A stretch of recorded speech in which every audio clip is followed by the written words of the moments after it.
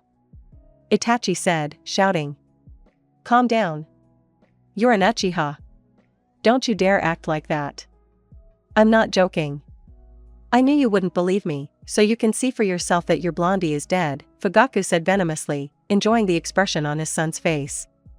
This is exactly how a true Uchiha should look. Lonely and independent. With anger and hatred in his eyes. This is exactly what he wanted. In the end, everything will be as he wants it, and nothing will stop him. And Itachi just stood there, not knowing what to do. He could barely control himself, because he absolutely did not want to throw a tantrum and cause a scandal right now. His pride would not let him do that. Where is Naruto? He said colorlessly. He's in the hospital with Orochimaru. I asked him to hold your blonde there and for you to make sure personally that he's dead, and finally take care of the company. Without further ado, Itachi walked out of the office on wobbly legs. Not remembering how to get to the right hospital. He couldn't stand this Orochimaru, a nasty guy. But now he had to endure. And Itachi still hoped that it wouldn't be his Naruto there. That this was all a joke. A very bad one, but a joke nonetheless. Keeping himself in check, Itachi headed to the indicated office. Itachi, http://i96.beyond.ru/16/716/1716/3756017/523.jpg. Naruto, http://cs402.vk.me/v4022155/760f/rgu_pa14vwc.jpg. Chapter 9.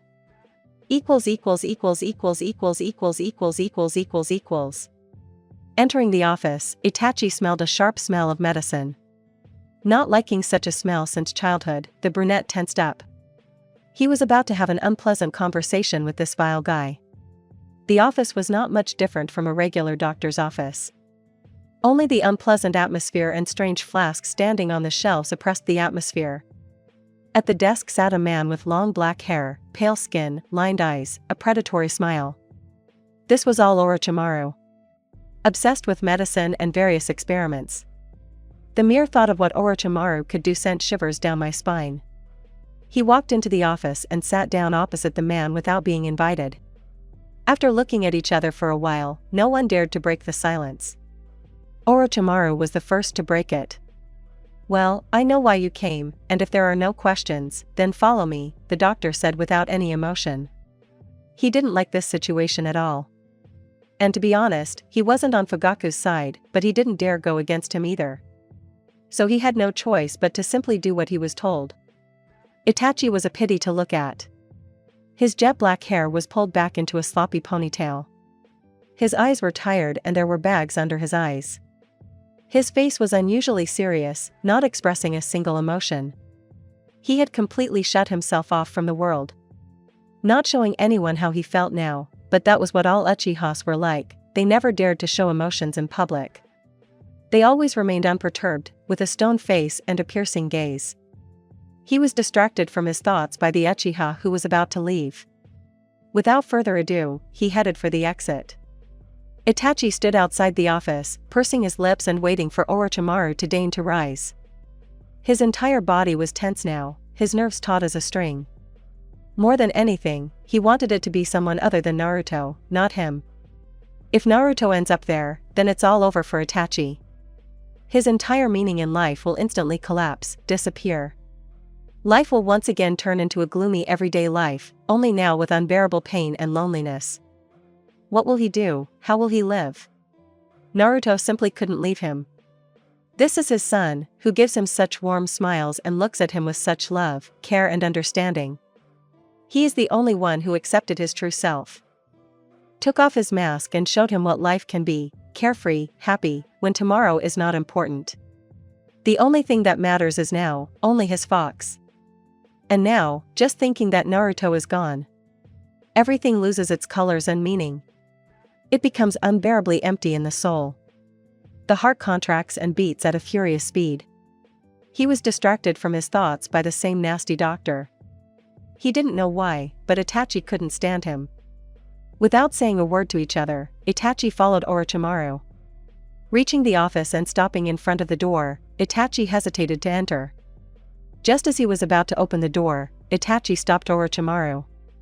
Showing with his eyes that he should get out and leave him alone, he touched the handle himself and slowly opened the door. The room was brightly lit. The sun was shining through the blinds, illuminating the room.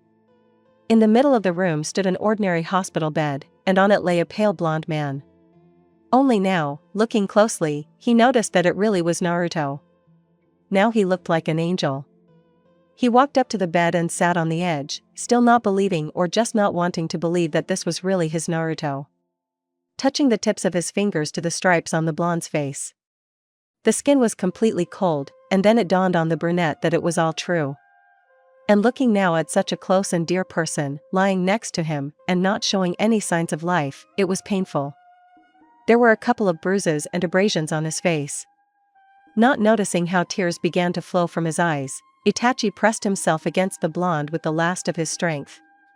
He inhaled such a familiar smell of a loved one, and tears treacherously rolled down his face and dripped somewhere onto the blonde's neck. Not noticing the time, the brunette sat next to the blonde. Now there was only one thought in his head. Why? Why did this happen? For what? They lived such a happy life. And then everything collapsed. How will Itachi live now? What should he do?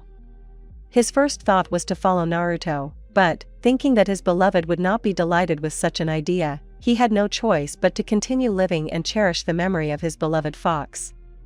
And no matter how bitter it may sound, Itachi will live, and in the brunette's heart such a bright and sunny.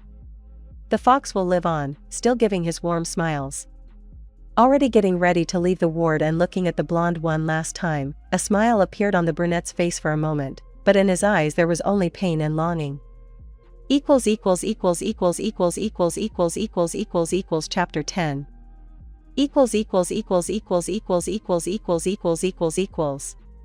After the hospital, Itachi headed home, where emptiness and loneliness now awaited him.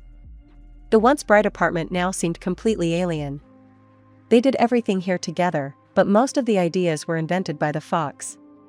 His favorite colors were bright and juicy, saturated shades. Comfortable and cozy funny furniture. Every detail reminded of the blonde, of some moments. It made your soul feel both sad and pleasant. They lived through all those funny moments together, experiencing various emotions. It seemed like only a year ago they bought this apartment together and started to furnish it. The living room had beige walls, an orange sofa, 2 small armchairs, a glass coffee table with a fox pattern, built-in shelves in the wall, on which there were photo frames, books, and various trinkets, a window on half the wall, filling the room with light. Also a large TV, occupying almost the entire wall opposite the sofa, where they often sat and watched various films. He walked over to the shelves and carefully picked up a framed photo of him and Naruto standing in front of a fountain in the park. It was sunny and they decided to go for a walk. He put the photo back and picked up the next one. The next photo showed them sitting in a cafe. Naruto's face was amusingly covered in cream. They were happy in those carefree moments. They used to go out often. But over time, Itachi had less and less time, and they stopped going out together. They barely managed to sit on the couch together and simply watch a movie. Now Itachi regretted spending so much time at work. Because in recent months he had absolutely no time to spend with Naruto. There were still many photographs on the shelves from various moments in their lives. Looking at the sofa and noticing the purchased fox, a barely noticeable smile appeared on Itachi's lips. Approaching this funny plush fox, he noticed 2 corners of the eyes looking at him. This toy had a very funny face. Naruto would like it, flashed through the brunette's mind. Taking the plush miracle, the guy went to the bedroom. Here the interior was calmer and not so bright. Coffee-colored walls, beige ceiling. In the middle of the room stood a large bed, covered with an orange bedspread. Naruto loved this color and specially chose this bedspread.